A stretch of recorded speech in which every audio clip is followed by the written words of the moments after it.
The nurse handed me my phone the morning after they removed the stitches. "Your son called. Sounded urgent." I pressed the screen with fingers still bruised from the IVs. Missed calls, voicemails, then a message. Just one line. "I had to sell the house. It's done." I stared at it for a long time. Not angry, not even surprised.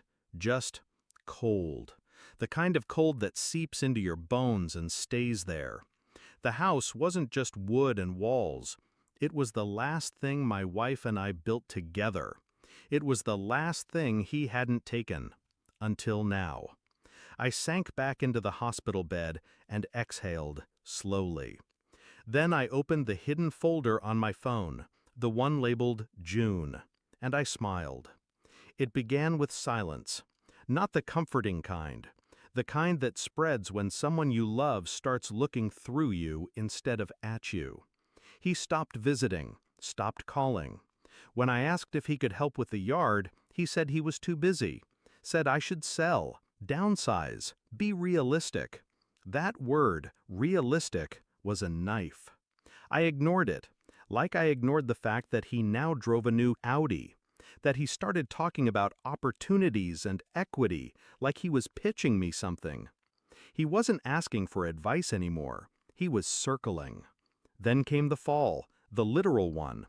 Slipped in the hallway, fractured a hip. Woke up in a hospital room with beeping monitors and unfamiliar faces. My son wasn't there. Not until the 5th day. And even then, he brought a briefcase. Not flowers. I pretended not to notice the papers he placed beside my water cup. Real estate listings. Just options, he said. I nodded. Let him talk. Let him believe I was weak. That's what they always do when you're quiet. They think silence means surrender. I told him I'd think about it. He smiled, but it didn't reach his eyes. I started making calls from the hospital bed. Old lawyer, older friend from the clerk's office.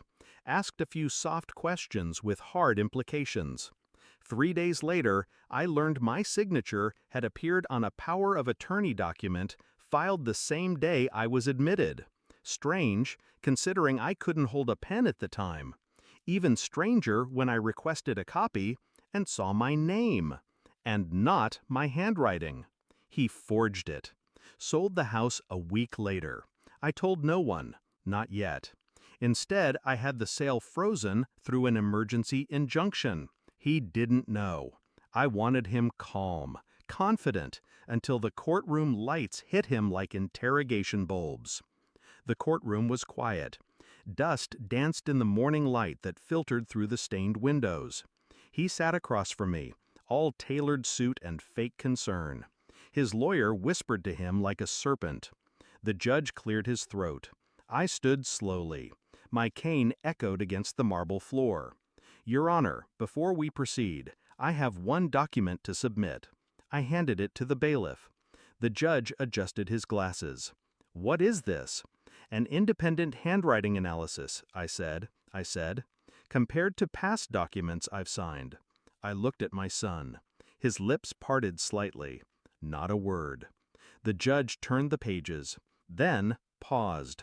He looked at me, then at him. This signature is a forgery. The words hit like a bomb. My son blinked rapidly. Dad, I didn't. I raised a hand. He went silent. Because he knew. He didn't deny it again, just looked away, as if that would erase the guilt crawling up his neck. After the ruling, house reinstated, charges pending, I waited outside. Not for drama, just finality. He followed me to the parking lot. You planned this. I turned to him slowly. I watched you play your game. I just chose to end it at the right time. He stepped forward, eyes wild. It was a house, Dad. It was a betrayal. My voice never rose. That's the difference between anger and strategy. One burns, the other buries. He swallowed.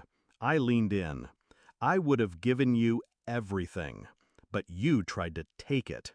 I got into my car, let the door shut with finality. He stood there, smaller now, Not the man I raised, just the stranger who tried to steal my life and wear it like a suit. The house is quiet again. The stairs still creak the same. The sunlight still falls through the kitchen window the way it did when she was alive. But it's different now, not because of the court case, but because of him. Because I finally saw what I didn't want to see. That blood isn't loyalty. That family can rot too. He doesn't call. I don't wait. I changed the locks, updated the will, removed his name. This house, this life, is mine again, and now so is my silence.